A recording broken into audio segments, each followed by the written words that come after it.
Friends, welcome my channel തബിച്ചു ബ്ലോഗിലായിട്ട് എല്ലാവർക്കും സ്വാഗതം.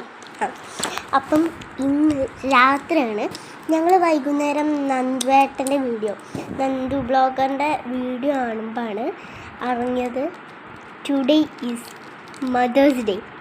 അപ്പം ഞങ്ങൾ ഒന്നും നോക്കില്ല. ഇന്ന് ഞായറാഴ്ച ആയതുകൊണ്ട് അച്ഛനെ വിളിച്ചു. അച്ഛനോട് പറഞ്ഞു വൈകുന്നേരം നമുക്കൊന്ന് പുറത്ത് പോകണേ. അച്ഛൻ മറന്നു. പിന്നെ അച്ഛനെ വിളിച്ചപ്പോൾ അച്ഛൻ പറഞ്ഞു വേഗം റെഡിയായി പോവാതെ. അങ്ങനെ നമ്മൾ ബൂട്ട് ലാൻഡിൽ പോയിട്ട് കുറേ സാധനങ്ങളൊക്കെ വാങ്ങിയിട്ട് അപ്പം അത് സെറ്റ് ചെയ്യാനാണ് ഞാൻ എന്താ അനിയനുണ്ട് ഗൈസ്. അവൻ അവിടെ പോയപ്പം പൈസ കൊടുത്ത് വാങ്ങിച്ചാണ് ഗൈസ് ഈ ഒരു ഉപകാരമില്ലാത്തൊരു സാധനം. ഒരു കാര്യം കാണിച്ചു ഗൈസ്. അതിനൊരു കാര്യമുണ്ട്. അടിപൊളിയാണ് ഗൈസ്. എൻ്റെ കൂടെ ഗിഫ്റ്റ് വാങ്ങാൻ നിന്ന എൻ്റെ ചേച്ചിയുണ്ട് ഗൈസ്. പ്ലെയിൻ കാണിച്ചു. ഇതാ ഗൈസ്. അങ്ങനെ നമ്മുടെ ഹാമ്പർ കാണുമോ? വാ ഗൈസ്, ഇതാണ് നമ്മുടെ ഹാമ്പർ. ഇത് ഞാൻ എൻ്റെ ഒരു ഡാൻസിന് വാങ്ങിയിരുന്നു. പിന്നെ ഇതും ഈ ഒരു കുഞ്ഞ് ക്ലിപ്പും എൻ്റെ അമ്മയ്ക്ക് വേണ്ടിയിട്ട് ഞാൻ വാങ്ങിയത്. പിന്നെ ഈ സൈഡിലൊരു കുറേ സാധനങ്ങൾ വെക്കണ്ട, അത് അവളുടെ അച്ഛമ്മയ്ക്ക്.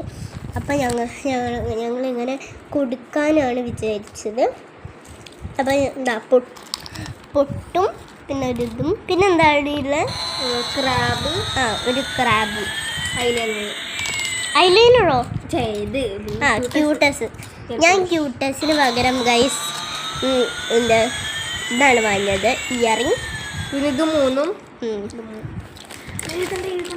അപ്പം എഴുതാനുള്ള പെന്ന് കൊണ്ടുപോകണം ഗൈസ്. ഞങ്ങൾ അവർക്ക് സീക്രട്ടായിട്ടാണ് കൊടുക്കുക. അയാൾ ഒരു റൂമിലാണ്, അങ്ങോട്ടും ആരോട്ടും വരരുത് എന്നാണ് പറഞ്ഞിരിക്കുന്നത്. അപ്പം നമുക്ക് പെണ്ണെടുക്കാം. എൻ്റെ ഫോട്ടോ അടിച്ചത് അങ്ങനെ ഗൈസ്.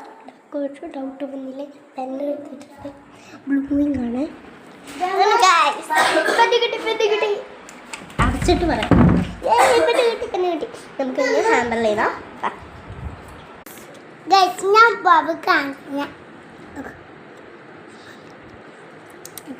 നമുക്ക് പേര് ഇത് നോക്കാം. വാ ഗൈസ്, ഞാൻ എഴുതിയത് ഹാപ്പി മദേഴ്സ് ഡേ അമ്മ, ഐ ലവ് യു എന്നാണ്. പിന്നെ ഇത് ഹാൻഡ് റൈറ്റിംഗ് ഒന്നും നോക്കണ്ട, ഇതാണ് എൻ്റെ ഭാഗം കേട്ടോ. കമ്മൽ മാറ്റിയിട്ട് അതിൻ്റെ അവിടെ വെക്കും ഗൈസ്. ഇതാണ് എൻ്റെ ചേച്ചീനെ. എന്നിട്ട് അവരുടെ എക്സ്പ്രഷൻ നമുക്ക് നോക്കാം.